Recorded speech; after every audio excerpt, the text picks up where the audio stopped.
ఈ బీజేపీ నిలబడ్డాడు ఇక్కడ జర జాగ్రత్తగా ఉంది. బీజేపీ ఆయన దుబ్బాకల్నే మొన్న పొల్లు అవుతాయి.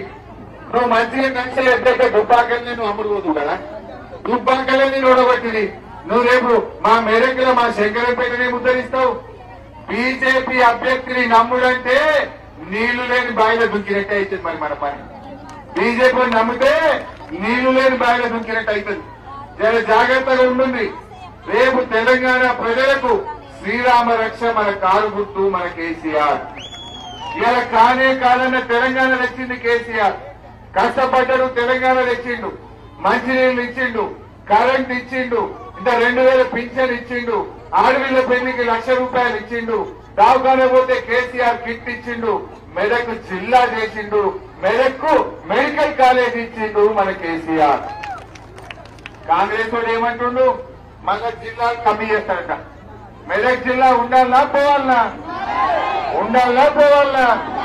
మరి రేవంత్ రెడ్డి ఏమంటుండు, పార్లమెంటుకు ఒకటే జిల్లానట, జిల్లాలు తక్కువ చేయడానికి కమిషన్ వేస్తారట. మరి మన పార్లమెంట్ లో 3 జిల్లాలు ఉన్నాయి. సంగారెడ్డి ఇళ్ళనే ఉన్నది, సిద్దిపేట ఇళ్ళనే ఉన్నది, మెదక్ ఇళ్ళనే ఉన్నది. మరి ఏ రెండు పోతాయి? పోవాలనా? మెదక్ పోవాలనా?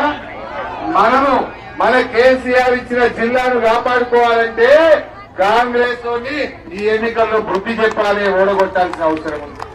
నేను ఒక్కటే అంటున్నా, ఈ ఎలక్షన్లలో ఓడిపోతే రేవంత్ రెడ్డి కుర్చీ దిగేది లేదు.